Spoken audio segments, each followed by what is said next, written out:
చూసారు కదండి మటన్ పలావా. మీరు కూడా ట్రై చేయండి. టేస్ట్ ఎలా ఉందో కామెంట్ చేయండి. నచ్చితే ఒక లైక్ ఇవ్వండి. బాయ్. ముందుగా ఈ బిర్యానీ ఆకులు వేసుకోవాలండి. ఉల్లిపాయలు, పచ్చిమిరపకాయలు,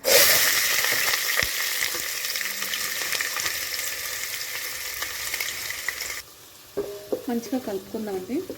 దాల్చిన చెక్క, లవంగ మొగ్గ, బిర్యానీ ఆకులు, ఉల్లిపాయలు, పచ్చిమిరపకాయలు, చెక్క, మిరియాలు 2 ఇవన్నీ వేసుకున్నాక మంచిగా కలుపుకుందాం. కాసేపు మగ్గినాక ఉల్లిపాయలు అయితే మగ్గిపోయి మటన్ వేసేసుకుందాం. వేసుకుని మంచిగా కలుపుకుందాం.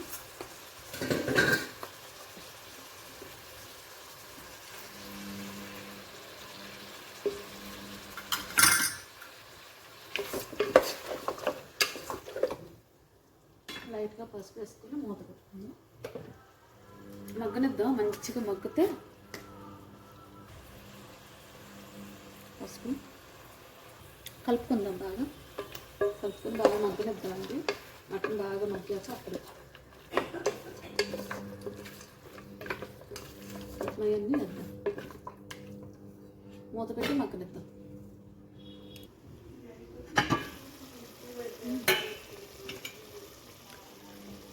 ఉప్పు, కారం,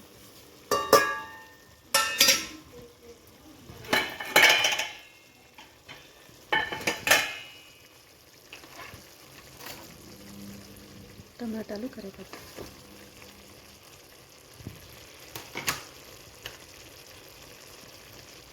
అల్లం వెల్లుల్లి ఎక్కువ వేసుకోవాలి. స్మెల్ పోతుంది.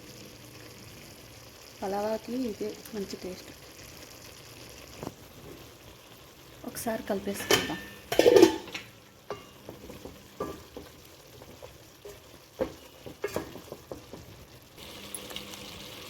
నానబెట్టుకొని బియ్యం వేసేద్దాం.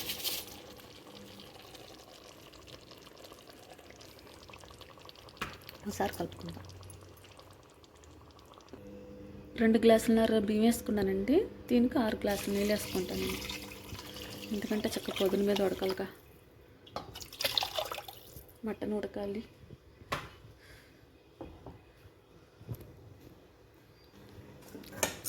అలాగే వేడి నీళ్ళలో ఉడకపెట్టుకున్న మిల్ మేకర్లో మూత పెట్టేసుకుందాం. సూపర్ అండి. కలిపేసుకోకూడదు, ఎందుకంటే బియ్యం ముక్కలు కింద విరిగిపోతాయి. లైట్గా అలా కలిపేవానికి కొంచెం నెయ్యి వేసుకోవాలండి. ఆల్రెడీ నేను ఇప్పుడు వేసాను.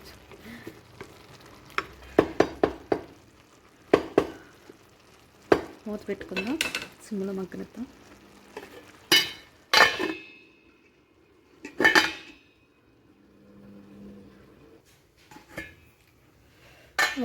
సూపర్ కదండి. మటన్ పలావ్ అయితే రెడీ అయిపోయింది. లైట్గా కొత్తిమీర వేసుకుందాం.